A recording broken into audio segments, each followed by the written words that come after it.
تحية لكم كل الموجودين والمتحدثين، وشكرا لك. تك يحرق كل شيء اليوم، متواجد بقوة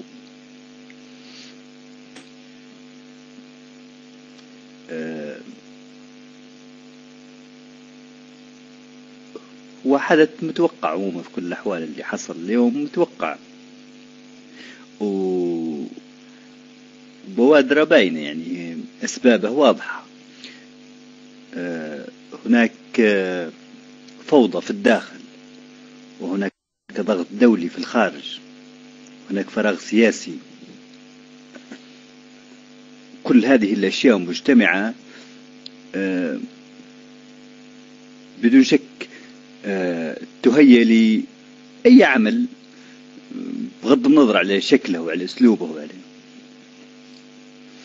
يعني ممكن أي مجموعة يلقوا بيان، أي مجموعة ممكن يسيطروا على شارع ولا على مطار ولا على حقل نفط ولا لكن اللي أنا مستغرب فيها إن تعطى مصطلحات هي أبعد ما يكون على الحالة اللي موجودة اليوم في ليبيا، مثل كلمة انقلاب. كلمة انقلاب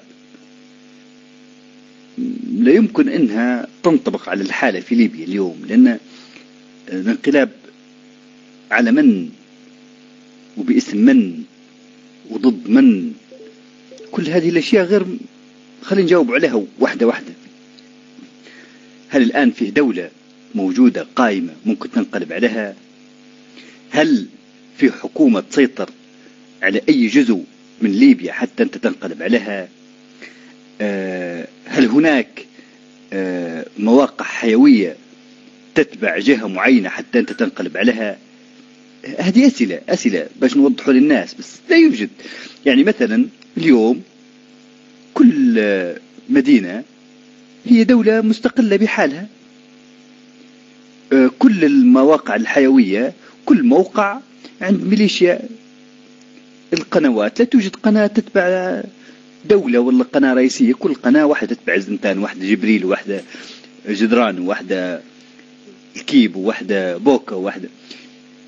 فبالتالي تنقلب على من وضد من وباسم من وبهدف شنو؟ كل هذه الأشياء غير موجودة. يعني أعلن مثلا حفتر بيان، قبله بأسبوع أعلنت مصراتة بيان، وقبله ب4 أيام الزنتان أعلنوا بيان، وممكن غدوة تعلن غيدات تواتي بيان. هذه كل مؤشرات ما تكون الصورة واضحة عند الناس، ما ينخدعوش، لأن في قنوات تضلل الحقيقة وتظهرها للناس وتضعهم في وهم وفي سراب، مثل ما عملت في 2011. ما فيش. الحالة الليبية حالة فوضى. يعني حفتر أعلن بيان، شو تعني؟ يعني ممكن أنت تو الآن موجود تسجل بيان وتبعته، باهي بيان تقلب على من؟ هو إذا كان هذه المسمات حكومة والله المؤتمر، الحكومة ما تحكمش أبعد من قاعة الركسوس، ما تحكمش. والدليل أنتم شايفين أول أمس قناة العاصمة اقتحموها وفجروها، لا حياة لدولة. حقول النفط خارج السيطرة، مسيطر عليهم واحد اسمه جدران. مصفات الزاوية خارج سيطرة الدولة، مسيطرين عليها أولاد عجينة وصقر وغيرهم. المليتة مسيطرين عليها مجموعة أخرى عصابة، وهكذا. يعني أنت بتنقلب على من؟ كل واحد مدير ميليشيا ومسيطر عليه جزء من الأرض وجزء من المواقع الحيوية، وبالتالي تنقلب على من؟ لا توجد دولة ولا توجد حكومة، ولا هي فوضى عارمة. هي يعلن بيان وليكن. لكن لما تقول انقلاب، الانقلاب لما يكون فيه دولة قائمة، في مؤسسات قائمة، فيه سلطة مركزية، فيه مواقع حيوية تتبع هذه السلطة، جي أنت تحول هذه السلطة وتسيطر على المواقع الحيوية وتعلن بيان. ممكن قد يكون انقلاب. لكن اليوم ما معنى هذا البيان؟ وما معنى كلمة انقلاب والناس كلها تردد في انقلاب ما انقلاب؟ ما في حاجة اسمها انقلاب، ما فيش. شو انقلاب؟ ضد من؟ ضد من؟ الليبيين موجودين كل واحد قاعد في بيته أيا كانت انتماءاتهم. الميليشيات كل واحد مقعمز في حقل، واللي مقعمز في محتل كوشة، واللي محتل مغسلة، واللي محتل كوفير، وهكذا، ولا كشك دخان. هي هكذا كل ميليشيا واخذة موقع حيوي مقعمزة فيه وخلاص رافع عليه علم ونشيد ترى موضوع الانقلاب لازم تكون واضحة. ما فيه انقلاب الآن، ما في حاجة اسمها انقلاب، والبيان لا يعبر على شيء ولا يساوي الحبر الذي كتب به، بغض النظر احنا على من كتبه ولا من كتبه، لأن هذه توصيف غير دقيق للحالة الليبية وعدم فهم وعدم وعي اللي يتكلم بهذه المصطلحات. باهي هاو واحد زيدان قال أنا أعطيت أمر القبض عليه حفتر قال أنا المؤتمر ما عادش يمثلني. مصراتة قالت خط أحمر، تبوا قالوا خط أزرق، وهكذا فوضى. تنقلب على من؟ أنت بتنقلب على من؟ لا توجد سلطة، لا توجد حتى التبعية ما فيش جهة تدير هذه الفوضى، كل يغني على ليلى. بتنقلب على من أنت؟ هذه أسئلة لابد أن تطرح ولابد يفهمها الشارع، وبالتالي هذا ضحك على الدقون وهذه لعبة. هذا سؤال. السؤال الثاني، تتكلم باسم من أنت حفتر؟ لأنهم هذا جهلة، أجهل من أحذيتهم، وهذه حقيقة حنوروا لهم هذه كل الأشياء. ممكن يضحكوا على بعض السذج لكن ما يفوتوه علينا. بتتكلم باسم من؟ باسم الجيش الليبي. هو موجود أصلا في حاجة اسمها الجيش الليبي الآن؟ باش تتكلم أنت باسمها وتقول القوات المسلحة؟ هي وينها أصلا القوات المسلحة؟ وينها؟ غير موجودة الآن. خلنا ناخذ واحدة واحدة كيف نحللوا هذا الكلام اللي تو نشبح في صفحات جماعة فبراير يرقصوا كلهم وفرحانين والقوات المسلحة وباسم. أما القوات المسلحة لما حصلت ثورة 30 يونيو مثلا في مصر كانت فيه مؤسسة عريقة موجودة. القوات المسلحة بغض النظر كانوا الإخوان على سدة الحكم أو غيرها، لكن فيه مؤسسة قائمة، هي مؤسسة الجيش قاعدة قائمة موجودة. ممكن أي حد باسم الجيش يتكلم باسم هذه المؤسسة. الآن غير موجودة هذه المؤسسة، غير موجودة. في مجموعة عصابات، يجي زيدان يضم هذه الميليشيا تحت الشرعية، يجي تاني يوم الصبح بوسهمين يحول هذه من الشرعية ويجيب الميليشيا الأخرى في الشرعية، يجي بعدها واحد اسمها رئيس أركان يقول لا هذه مش الشرعية، الأخرى هي اللي تتبع الشرعية، وهكذا. هي ميليشيا، ما فيش حاجة اسمها الجيش. فأنت تتكلم باسم من؟ تتكلم باسم من؟ كانك تتكلم باسم عصابات الزنتان، هذه ليست جيش. خلينا نكون واضحين يعني باش تكون واضحة الناس يعرفوا. ما تتكلمش باسم القوات المسلحة. يعني ناكر رئيس عسكري ولا ينتمي للقوات المسلحة، وملاقط رئيس عسكري ولا يتكلم باسم القوات المسلحة. مختار الأخضر كذلك، هذا مجرمين معتوهين، سرقوا أموال، شروا سيارات دعمتهم الدولة، جابوا أولاد عمهم وقاربهم وأزلامهم وحطوهم وداروا كتايب وسموها اسم كتايب شرعية. وبالتالي تتكلم باسم من؟ وين هو الجيش الآن؟ الجيش الحقيقي اللي كان تعداده يتجاوز 100,000 جيش محترف خريجي الكليات العسكرية والثانويات العسكرية، هذا غير موجود. لأنها بين مجموعة استشهدوا، نسأل الله أن يكونوا في جنة الخلد، ومجموعة في الأسر وفي السجون، نسأل الله أن يفك أسرهم، والمجموعة الثالثة هم في المنفى أو معزولين في بيوتهم. إذن بتتكلم باسم من؟ أي جيش تتكلم باسمه؟ وأي بيان باسم القوات المسلحة؟ وين هي القوات المسلحة أصلا؟ بالتالي هذه كلها توظيف. طبعا العربية نعرفه كويس، وبعض القنوات الإماراتية حتخدع الناس مثل ما خدعت الجزيرة الشعب الليبي في 2011. أقنعوه بشعارات غير موجودة أصلا.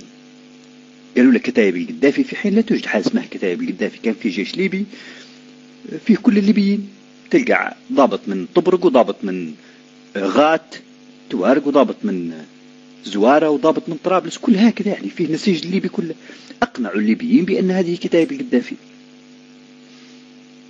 وأقنعوا الليبيين بأن هناك مرتزقة، وأقنعوا الليبيين بأن هناك قصف، وأقنعوا يعني سربوا مجموعة مصطلحات صدقوها الناس وطلعوا يرقصوا في الشارع، وبعدين اكتشفوا أنهم دمروا جيشهم وجتهم الجماعات الإرهابية وبدوا يبحثوا على الجيش اللي هم دمروه بأيديهم. اليوم بعض القنوات اللي لها مصلحة في ليبيا تحاول من جديد أنها تسرب مجموعة من المصطلحات وسوقها للشارع الليبي، وللأسف بعض السذج مصدقين هذه الخدع وهذه المصطلحات بدون وعي بدون فهم. وينه الجيش الليبي؟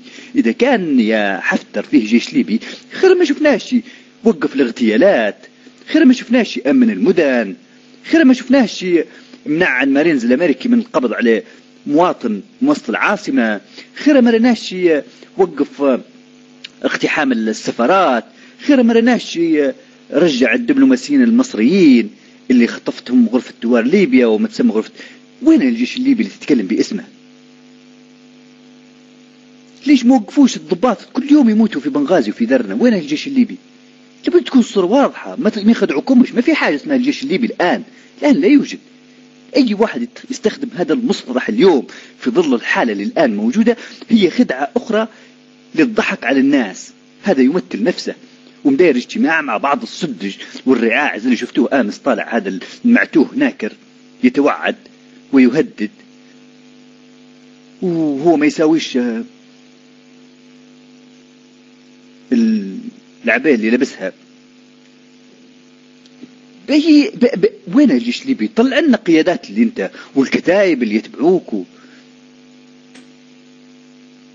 والمواقع الحيوية اللي انت مسيطر عليها والتأييد حتلقى كم 100 يطلعوا في المرج، 100 يطلعوا في درنا، 100 في ممكن توزع عليهم بعض الأموال زي ما وزعت قطر بعض الأموال في محكمة شمال بنغازي، أغرت الناس بأنهم يطلعوا في مظاهرات باش تنقلها في الجزيرة مباشر. ممكن حتى أنت الآن ممكن توزع بعض الأموال المسروقة، يعني اللي سرقها ناكر وسرقها مليقطة وسرقتها أنت، ممكن توزعوا على بعض القبائل المناطق، ما نبوش نقول القبائل، يطلعوا لكم بعض الشباب هنا وهناك باش تصورهم دبي والعربية وتظهر بأن هناك تأييد شعبي. هذه خدعة، ردوا بالكم انتبهوا، لا يوجد تأييد شعبي.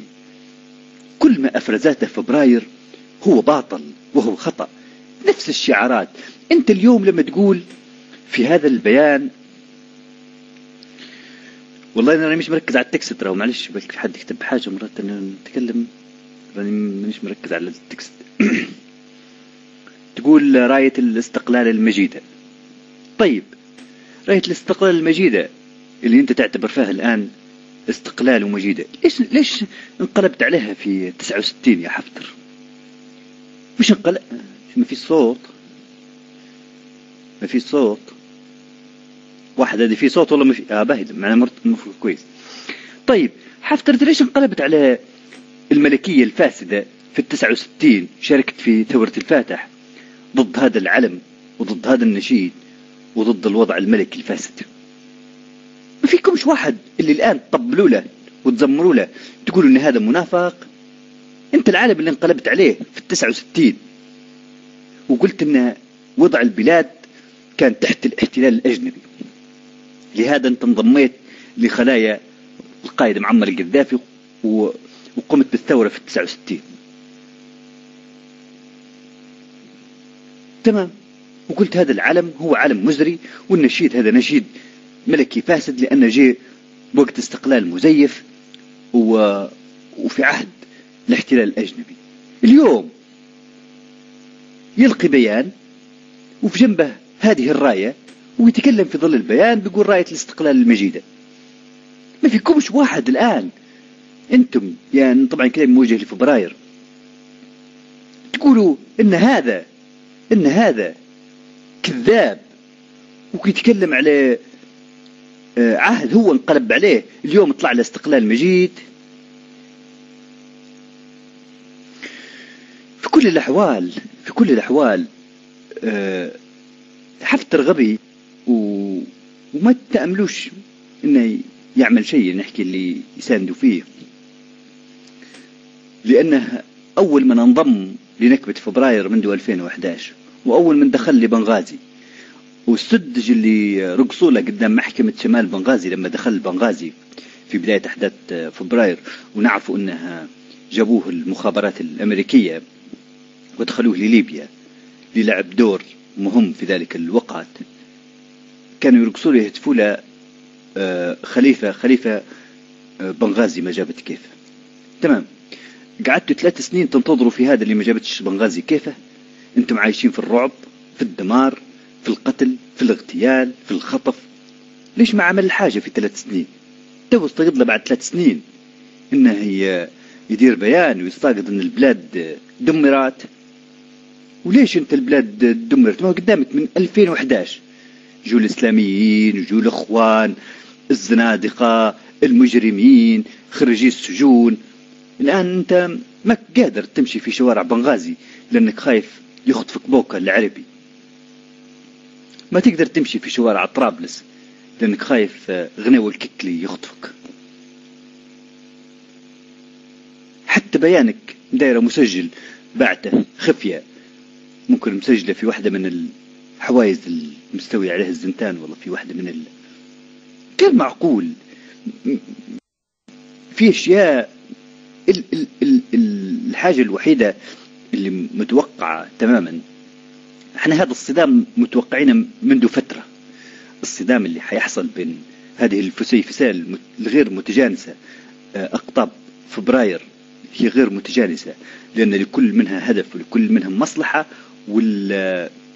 ولكل منها أجندة تشتغل بها. يعني واحد مدعوم إماراتيا وواحد قطريا، ونعرف حتى الخصام الإماراتي القطري هو خصام حول المصالح أولا وحول النهج.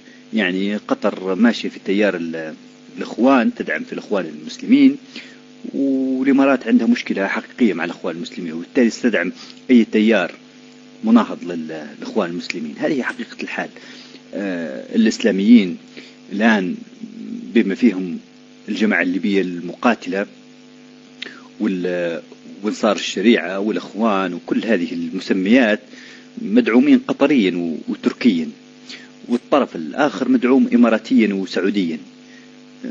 طبعا نعرف احنا أولا وأخيرا من الغرب الذي مستفيد من هذه الفوضى واستمرارها. هذه الحقيقة.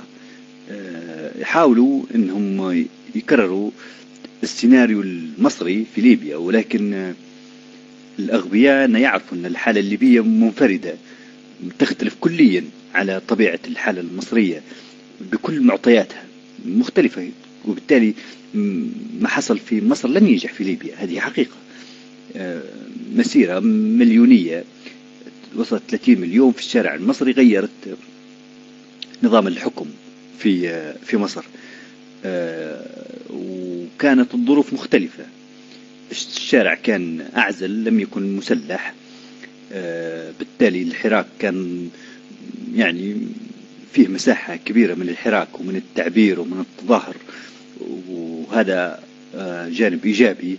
فيه مؤسسة عسكرية ومؤسسة أمنية قوية. كل هذه الظروف والمعطيات أدت إلى نجاح 30 يونيو في ليبيا مختلف كليا. الشارع مسلح كله، الشارع كله ميليشيات وعصابات ومجرمين. لا توجد حرية للتعبير ولا للتظاهر ولا الاعتصام. لا توجد مؤسسة عسكرية اليوم قوية ولا مؤسسة أمنية. كل هذه الظروف اللي مختلفة كليا لن تجعل السيناريو المصري ينجح في ليبيا. في ليبيا تحتاج مخرج آخر مختلف كليا، الأحرار يعرفوه جيدا ويعرفوا كيف سيتم.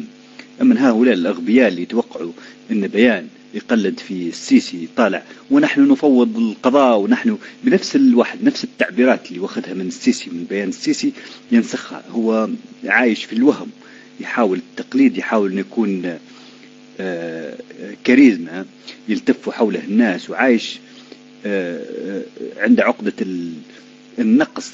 دائما يحاول أن يكون هو السوبر ستار اللي يلتف حوله الناس، ويقلد، يحاول أنه يقلد السيسي في البيان السيسي ونحتاج تفويض بنفس الطريقة. تقليد أعمى ناتج عن عقدة نقص وعن غباء وعدم فهم الحالة الليبية بكل معطياتها. بالتالي اللي الآن حيحصل واضح. الآن خلاص شرارة الصدام أعتقد أنها انطلقت. الآن حنشوفوا تصفيات واشتباكات قوية بمباركة الغرب تحت الطاولة، لأن الغرب يريد أن يتخلص من هذه العصابات وخاصة الإسلامية، وقد يدخل حتى على الخط في لحظة ما. وارد جدا أنه يقوم بقصفات جوية في لحظة ما إذا عرف الكفة ستميل في اتجاه أحد الأطراف. ولكن خلاص يعني حبل الود انقطع نهائيا، وكل أعلن على موقفه، واللي قادم حيكون أسوأ، سواء في الشرق ولا في الغرب. القادم حيكون أسوأ، حيكون صدام، حتكون حملة اغتيالات، حيكون قتل، حيكون دم. وللأسف كل المتصارعين هم عملاء. كل المتصارعين لا يوجد فيهم طرف وطني ممكن تعول عليه، ولا يوجد فيهم حد عنده يفكر في مصلحة الوطن. كل منهم يغني على إله، كل واحد يفكر في قبيلته وفي ميليشيا متابع ليه وفي عصابته وفي مصالحه وفي أرصدته فقط. لا يوجد أحد يفكر في الوطن. كيدهم في نحرهم ما في ذلك شك. وأنا بس ما يهمني، لا تهمني هذه العصابات، نعرف أنها ستتناحر وستنهي نفسها بنفسها. ما يهمنا الناس. أتمنى أن العائلات تمسك أبنائها وما تدخلهم في هذه الدوامة، وخاصة حتى اللي في أهل فبراير اللي انخدعوا في المرة الأولى ما يخدعوش المرة الثانية. لا يلدغ المؤمن من جحر مرتين. مؤامرة 2011 هي ذاتها 2014. هو نفس السيناريو، بنفس الوجوه، بنفس الشعارات، بنفس العلم، بنفس النشيد، بنفس الأجندات، ما في ذلك شك. انتبهوا، ما في حد رواه يهمه الوطن، لا حفتر ولا غير حفتر. حفتر 3 سنين إذا كان يبي ينقذ الوطن أمامه، 3 سنين مش قادر يأمن بيته. حتى ولده ضربوه الزندان في فترة من الفترات وخلوه في المستشفى. مش قادر يأمن نفسه، كيف بيأمن وطن؟ لا يوجد جيش، لا توجد مؤسسة أمنية. ما يخدعكمش بهذه المصطلحات وهذه العبارات الخادعة. وما تجعلوش أيضا شيء آخر. القنوات فعلا قال القائد، القنوات العربية هذه أكبر عدو. القنوات العربية أكبر عدو، انتبهوا لهذه جيدا. الجزيرة خدعتكم في 2011، اليوم ستخدعكم العربية في 2014. ودبي وابو ظبي، كل هذه القنوات اللي الآن تسير في نفس، يعني كل واحد دعم تيار أو ميليشيا سيجعله في طرف المنقذ ويلمع لكم، وقد تنجروا وحتشبحوا أخبار كاذبة وخادعة. سيطروا على القناة الرسمية، سيطروا على قاعة البرلمان. هتسمعوا مثل هذه الأخبار. هو الحقيقة قاعة البرلمان هي ما هيش حاجة مقدسة. انتم شايفين اللي يسوى واللي مسواش كل يوم يخش لها حد. اعتقد أكثر من 30 حالة اقتحام للمؤتمر. الجرحى اقتحموها مرات ومرات، اللي يطالبوا برواتبهم اقتحموها مرات، اللي في الليل سكرانين غلطوا في الطريق يلقوا روحهم مقتحمين قاعة المؤتمر، اللي لاز ابوه ولا زوجته من البيت ما عندهاش وين يمشي بات يمشي يقتحم المؤتمر. وهكذا يعني قاعة المؤتمر هذه يعني زريبة إن صح التعبير. فيخش لها حفتر ولا يخش لها غيرها ما تعني شيء، يعني ما هيش حاجة مقدسة ولا تعني واحد سيطر على البلاد. ممكن يخش لها أي واحد، هي شنو مو فندق، ممكن يخش لأي واحد ويقتحم أي واحد. يعني الجرحى قعمزوا فيه أسبوع، منعوا أعضاء المؤتمر منهم يدخلوا ويجتمعوا فيه، واللي ناقز مع الشباك واللي يجري في الحديقة اللي خلف الركسوس. وهكذا يعني منظر تعودنا عليه. فما تخلوش تخدعكم. لا سيطروا على قاعة برلمان، ما في قاعة ولا في برلمان أصلا ولا في أعضاء. وأيضا حتى الموضوع الاستقالات، استقال من هنا إلى هنا. تولان اللي بيحصل حتشوفوا هؤلاء المتاجرين بالقضايا يعني يتفرجوا يشوفوا الكفة لمن تميل باش يعلن قفزة للسفينة هذه أو بقاء في نفس السفينة. بس هذه القصة يعني زي المتاجر اللي شفناها قبل يومين يوم 7/2 توقعوا أنها حتطلع الناس وحتصير فيه مظاهرات عارمة. 24 عضو أعلنوا استقالاتهم. الحقيقة ثاني يوم لقينا ولا واحد استقال، كلهم موجودين في المؤتمر ويناقشوا ولا كأنه كلهم متاجرين. قال لك كان هم نجح الحراك الشعبي، اسمعنا درنا استقالات، واحد قدمها عن طريق قناة، وواحد في صفحة فيسبوك، وواحد قالها لجارة، باش كان صار ما صار أنا راه قدمت استقالة. ولما لقوا الموضوع لم يتعدى بضع مئات خرجوا في ميدان ورجعوا، يعني كلهم قالوا لا احنا ما قدمناش استقالاتنا واحنا موجودين في المؤتمر. طبعا إغراءات لا تقاوم، أمامهم مرتب 12,000، ناهيك على السكن في 5 نجوم والمزايا الأخرى والمكافآت الأخرى. فهذم كلهم متاجرين، ما فيش حد راهو تهم مصلحة الوطن، لا اللي في المؤتمر ولا اللي فيما يسمى الحكومة ولا اللي يطلعوا لنا في بيانات حفتر ما ناكر ما حاسي. كل هؤلاء متاجرين بقضايا الناس، ويحاولوا يستعطفوا الناس ويستخدموا بعض الشعارات الخادعة والبراقة اللي استخدموها في 2011. يفترض أعتقد أن الشعب الليبي اليوم بعد 3 سنوات من الأزمة إلى حد كبير محصن، يعتبر مفروض أن يكون محصن من مثل هذه الألاعيب وهذه المسرحيات الهزيلة اللي مارستها الجزيرة علينا طويلا. ولكن أعتقد أن اكتشفناها اليوم أن الشعب الليبي يطرد مراسل الجزيرة ويسب في الجزيرة ويسب في القرضاوي. لا أعتقد أن واحد سب الجزيرة اليوم حيمسك في العربية، ولا أعتقد أن حد الآن يسب في القرضاوي ممكن يستمع لعبد اللطيف المهلهل، ولا أعتقد أن حد كان يسب في بوشنة بعد ما اكتشف أنه هو تافه وساذج وحتى بيانه كتبه برنارد ليفي. لا أعتقد أنه مازال بيعول على حفتر. يعني خلاص هذه بيادق وانتهت صلاحيتها، وأثبتت لنا التجربة أنهم كلهم عملاء يقادون من الخارج. ستكتشفون بعد فترة قصيرة أن حتى البيان اللي قرأ حفتر لم يكتب فيه حرف مثل ما البيان بوشنة كتبه برنارد ليفي اعترف بذلك. ستلقوا البيان اللي كتبه حفتر ممكن كتبتها زوجة بن مكتوم والله الملك السعودي. عادي طبيعي، يعني متوقع. احنا هذه المسرحيات تعودنا عليها. يفترض ان احنا نكشفوا هذه اللعبة، لا يخدعنا لا هذا ولا ذاك. يورينا حفتر شجاعته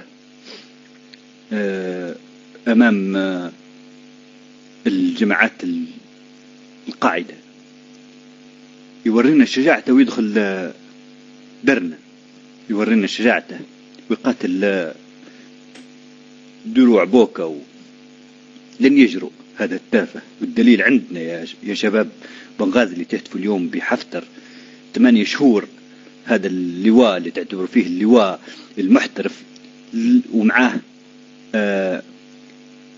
28 دولة لم يستطيع تجاوز البريقة لمدة 8 شهور. وما تنسوا أنه هو صاحب نظرية الحمير اللي قال عليها مرة شكير في أحد البرامج.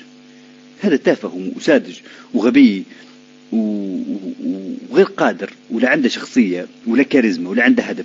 فقط هو طموحه أنه يكون نجم بس، يعني مثل يقلد في السيسي، يقلد في هؤلاء الجنرالات اللي قادوا دول بحنكتهم وبقدرتهم السياسية قبل أن يكونوا عسكريين في الميدان. انتبهوا ما تخلوش حد يخدعكم. هذا الآن ما الفرق بينك يا حفتر وبين الطرف الآخر؟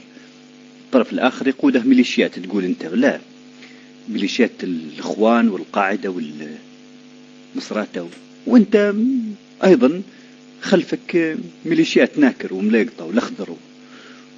ونعرف الحقيقة، يعني لا أنت ولا هم، كلكم على باطل. وإذا كان هؤلاء مجرمين وسراق، أنت ومعك سراق. يعني من اللي نقل ناكر من محل مواد كهربية لأنه أصبح يتكلم في الملايين والمليارات، لدرجة أنه وصل أنه هو يذهب لتركيا ليدعم ما يسمى الجيش الحر بآليات. من وين ليك الأموال هذه بين عشية وضحاها اللي تتكلم عن الأخلاق وعن الشفافية وعن النزاهة؟ مليك ذلك جبريل كذلك اللي اليوم يتكلم على أن البلاد ضاعت والأمن ضاع. وين كنت أنت لما كنا نقول لك وتقول البلاد سيطرت عليها قطر؟ عندما كنت جالس في الدوحة واعترفت أنت وكتبها حتى برنارد ليفي أن قطر خصصت طائرة خاصة لنقل جبريل إلى باريس. في ذلك الوقت كانت الإذاعات الجماهيرية العظمى تقول هذه مؤامرة وأن قطر بتضحك عليكم وتشمت فيكم. هكذا قال القائد. في ذلك الوقت وين كنت أنت حنكتك ودهائك السياسي وبعد نظرك عندما كنت مقعمز في الدوحة؟ تو الآن اكتشفت بعد 3 سنين أن قطر تسيطر على ليبيا. وين كنت عندما كانت القيادة الشرعية تقول راهي القاعدة هي من تسيطر على الوضع وهي من تقود الفوضى والتمرد في المنطقة الشرقية؟ كنت في الإذاعات تقول لا هذه فزاعة يستخدمها النظام ولا وجود إلا للثوال الحقيقيين. اليوم تعترف بأن القاعدة تسيطر على كل زمام الأمور في البلاد. يعني كل تصريحاتك تدل على أنك لا عندك بعد نظر ولا فهم ولا يمكنك تقود دولة. السياسي المحنك هو اللي تكون عنده بعد نظر وتكون عنده رؤية ثاقبة ويكون عنده تحليل للمستقبل ويكون عنده فهم. مش الآن تعترف بعد ما أصبح الأمر واقع. الآن حتى البسطاء عارفين أن القاعدة سيطرت وقطر مسيطر. السياسي اللي المحنك ولا اللي يفكر في قيادة دولة بده يكون مدرك للمعطيات الداخلية والدولية وانت أبعد ما يكون. وبالتالي كل هؤلاء سيضحكوا عليكم مثل جعودة وشمام وغيرهم. انتبهوا أيها الشعب الليبي.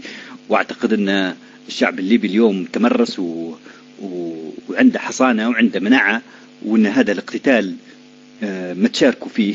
هذا اقتتال ميليشياوي تقوده أجندات خارجية مدعوم من الخارج بالسلاح وبالمال ولمصالح أيضا وأجندات خارجية. اليوم أيها الليبيين إذا كان شاركتوا في هذه المسرحية ستبكون على سيطرة معتوهين الإمارات غدا مثل ما اليوم تبكون على سيطرة موزة وخرتيت قطر على ليبيا. واليوم نبهوكم بهذا التنبيه مثل ما نبهناكم بالأمس نبهناكم أن إذا كان مشيتوا في فبراير ستسيطر عليكم القاعدة وتسيطر عليكم قطر. لم تصدقونا. اليوم هذا هو الحال. هذا هو واقع الحال. قال ناكر ظرف حال. اليوم ننبهكم أن إذا كان صفقتم لهذا المعتوه حفتر غدا ستجدوا روحكم نادمين وتعضون الأنامل من ندم لأنكم سيطرت عليكم إمارات ما تسمى بالإمارات العربية وهي غير عربية في حقيقة الحال ومن وراءها من أجندات أخرى غربية. بالتالي لهذا ولذاك الطرفين على باطل وهم يتناحرون من أجل السلطة والمال والمناصب فقط لا غير. لا يهمهم الليبيين ولا مصالح الليبيين ولا يخدعكم خطاب ناكر المعتوه ولا بيان حفتر الفارغ من محتواه ولا تخدعكم كل هذه الألاعيب.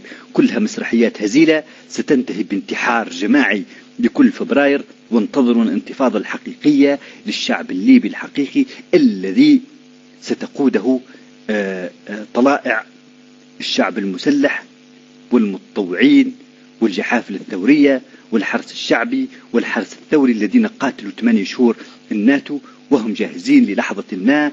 لكن اتركوا عليكم هذه المسرحيات الهزيلة بيان من هنا وبيان من هناك لا يمثلون شيء ولا تخدعكم الإذاعات العربية. من بيش نطول على أخوتي اللي رافعين لهم متأسف جدا. وشكرا لكم جميعا.